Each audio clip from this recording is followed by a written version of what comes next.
Merhaba sevgili boğalar, yükselen boğalar, hoş geldiniz yayınıma. Zodyak Habercisi kanalıma sevgili takipçilerim. Bakalım Eylül ayı sizler için nasıl gelişecek? Hemen ayın başında bir Başak yeni ayımız var. Ve ayın kapanışında da Koç dolunayıyla kapatacağız. Genel anlamda ayın başı daha verimli. Şimdi gün ve gün harita paylaşarak sizinle daha olumlu günleri ve olumsuz günleri genel anlamda sizleri nasıl etkileyecek bunu göstereceğim. Ekran paylaşarak haritayla beraber sizlerle beraber bakacağız. Eğer haritanız varsa bir çıktı alırsanız veya bilgisayarınızdan, laptopunuzdan herhangi bir telefon aplikasyonundan bakabilirsiniz. Oradaki gezegen kombinasyon geçişleri daha faydalı olacaktır. Ben burada tabii ki sadece genel yorum yapabiliyorum. Evet, sizler için aybaşı demiştik. Eylül ayı aslında olumlu aylarımızdan bir tanesi. Ekim, ben size tiyo vereyim. Ekim ve Kasım'a gelmeden ay başında işleri toparlamakla ilgili çok verimli çalışacak. Eğer kafanızda herhangi bir proje, bir şeyi başlatmakla ilgili bir şey varsa sevgili boğalar, bu ayın başını değerlendirmekte fayda var.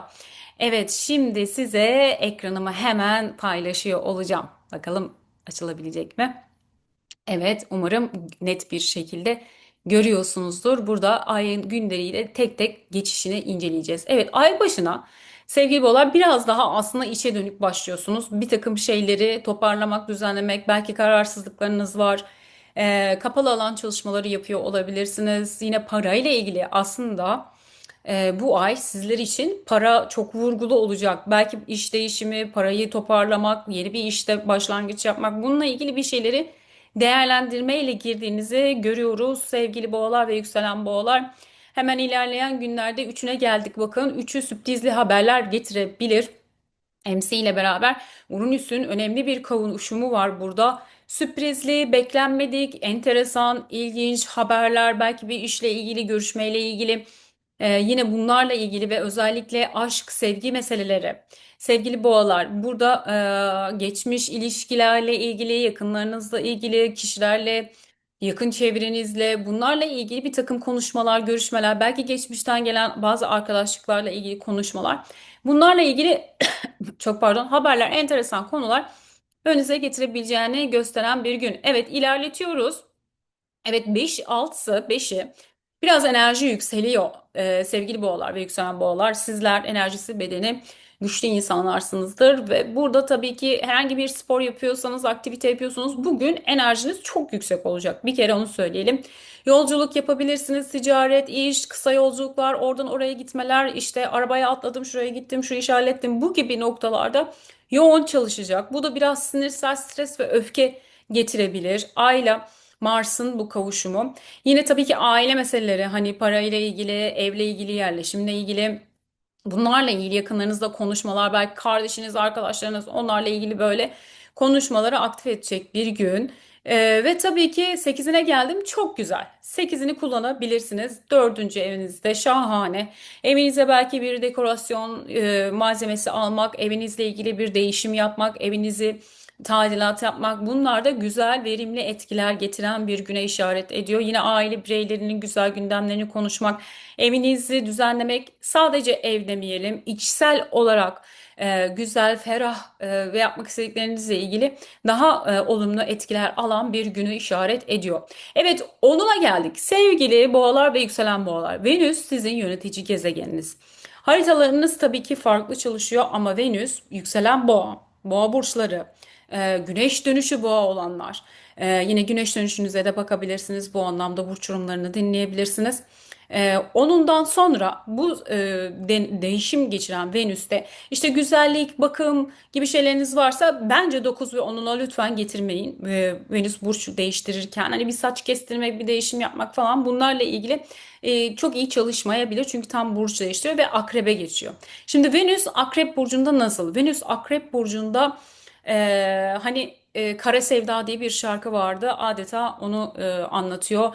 Derin, yoğun, tutkulu duygular, aşklar, sevdiğiniz konularda hani gözü karartmalar, bunlarla ilgili çalışan bir noktada olacak. Üstelik de Plüton'la kare yapacak. Birkaç ayın ilerleyen dönemlerine kadar da devam edecek. Bu tabii ki sizin için iş konuları, eviniz, işte mücadeleniz, parayı kazanmakla ilgili yüklü, güçlü çalışacak. Ama tabii ki burada Venüs Akrep Burcu'nda olduğu için geçmiş yaraları da görmek. Yani işte burada sizi yoran ilişkiler, yoran konular, onundan itibaren fokus buraya doğru yoğunlaşmaya başlıyor. Yine parayla ilgili, o parayı yaratmakla ilgili evet gücünüz, hareketiniz artıyor olacak ama diğer taraftan sıkışmışlık hissi var. Burada tabii ki ay başında Mars da tabii ki Chiron'la beraber yine burada baktığımızda o geçmiş yaralara parayla ilgili hasarlı olduğunuz konular. Yine duygusal anlamda da aynı şekilde. Burada bir şeyleri elemek, görmek, burada düzenlemeler sağlamak bunlarla ilgili yoğun çalışan günlere işaret ediyor. Stres olmamak çok önemli. Özellikle iş konusunda büyük bir Plüton geçişi var burada. İşinizi yapılandırmakla ilgili yine çevrenizdeki iletişimde olduğunuz kişilerle ilgili yoğun işte burada güç çekişmeleri, kararsızlıklar bunlar biraz etki alanına alacak. Ama ay başında tabii ki Merkür Başak'ta bakın 29 derecelere doğru da ilerlemiş. Burada yatırım kaynaklarınız, işlerinizi düzenlemek, bunları ortaya çıkartmakla ilgili çalışacak. Ayın başı bu anlamda daha verimli. Burada bir takım şeyleri düzenlemek için çok daha olumlu. Evet 11'ine geldik. 11'i önemli bir gün. Yine Başak Burcu'nda 11 Eylül Cuma günü gerçekleşecek bir yeni ayımız var. 18 derece Başak Burcu'nda gerçekleşiyor. Burada tabii ki arınmalar diyoruz, sadeleşmeler. Tam 5. evinize yansıyor. İşte burada belki bir takım aslında 5. evde bulunan Başak çok verimli. Sizin işte bir konuda yatırım yapmak, geliştirmek, burada işte aşk ilişkilerle ilgili burayı derlemek, toparlamak, düzenlemek yani bütün fokusunuz aslında ay başında kimlerle iş yaptım, kimlerle yan yanayım, dostlarım kimler, hangi kişilerden bana fayda geliyor, gerçekçi olarak hani o Başak'ın vermiş olduğu pragmatik yapı oldukça verimli çalışacak ve Başak ne der? Aslında eskiyi arındır, yeniye doğru düzenlemek için yer aç. Tam da yeni ayda işte buraları düzenlemek için işte hani kolları sıvayacağınız, işe gireceğiniz bir noktada olacak ve tabii ki çok etkili çalışıyor sevgili boğalar. Bu anlamda sizler için verimli bir Başak yeni ayı olacak. Yine tabii ki burada ilişkiler demiştik ya Venüs Plüton karesi devam ediyor olacak. O ayın tabii ki Başak yeni ayına doğru gelirken buradaki etkiler alırsınız. Yine parayla ilgili, düzenlemekle ilgili, yatırımlarla ilgili burada güzel, verimli, zekanızı çok iyi bir şekilde kullanacağınız bir noktada olacak. Tabii ki artık Merkür'ümüz Terazi burcuna geçecek ve Venüs de terazi başı çekiyor olacaklar buradaki yeni ayın ilerleten gezegenleri yeni aya doğru giden gezegenleri içinde. Peki para konuları. Para konularında tabii ki bu geçmiş ödemeler, işte alacaklar, verecekler. Bunlar çok ön plana geliyor. Belki bir takım alacağınız, vereceğiniz varsa burada bazı düzenlemeler baktınız dilediğiniz gibi gelmedi. Bunlar da tamamlanmalar. Tabii ki bu başağın sadeleşme çağrısı çok önemli. Gereksiz olanı bırak diyor. Yani burada sadeleşme, daha yeni bir düzene geçme. Bu anlamda ayın başı ve Başak yeni ayı daha verimli çalışıyor. Peki sağlık konularına bakalım sevgili boğalar. Sağlıkta tabii ki mide, bağırsaklar. Bunları sembolize eden bir Başak yeni ayı. Burada işte tabii ki detokslar diyetler deneyebilirsiniz. Doktor kontrolünde ve diyetisyerinizin kontrolünde elbette. Ama beden için, arındırma için çok verimli çalışacak günler içinde olacağız. Sizler için bu şekilde güzel, olumlu bir yerde çalışıyor. İşte artistik yetenekleriniz, sanatsal yetenekleriniz bunların çok tap yapacağı bir sürede olacaksınız. Bu anlamda da bu konunu değerlendirebilirsiniz. Ve ilerliyoruz. 12 Eylül hemen Başak Yeni'nin akabininde güzel bir Merkürle kavuşumu görüyoruz. İşte burada iş anlaşmaları, konuşmalar, ilişkilerinizdeki pürüzleri çözmek için olumlu anlaşmalar içinde olacağınız güzel bir gün. Merkür Plüton'la üçgen yapıyor. Yani bir iş kurmak da olabilir bu aslında. Sanki bir iş kurmak veya hali hazırda olan işinizin içinden bir iş kurma düzeneyi çalıştırabilir. Başak ve ikizler biliyorsunuz hani çifte etkiler getiriyor. Başak değişim getiriyor ama burada hani belki oradaki değişimle ilgili atımlar yapacak bir dönem aslında. Yani burada 12'si çok güzel. 15-16 zaten ilerleteceğim hemen.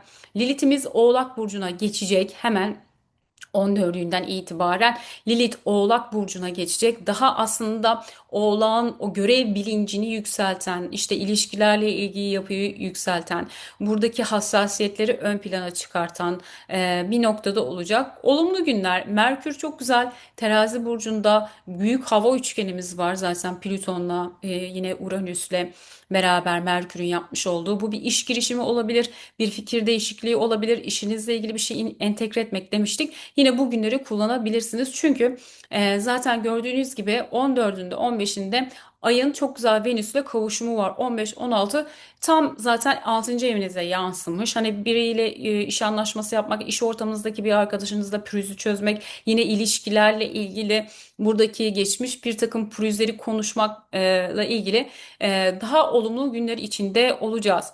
Ve 18'ine geliyorum. 18'den itibaren sevgili boğalar ve yükselen boğalar biraz işler zorlanmaya başlıyor açıkçası.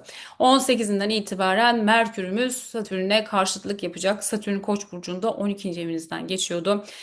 Satürn 12'de aslında oldukça yoğun zihinsel blokajları da sembolize ediyor. Evet, bir iş yapmaya baş koyduğunuz ama oradaki problematik yapıları görebileceksiniz ve burada aksamalar başlıyor aslında. Yani 18'inden sonra işler aksayabilir diyor. Siz ne kadar düzen kurduysanız kurun, yine de bazı gecikmeler olabilir. Sanki bir bekleme sürecine alıyor.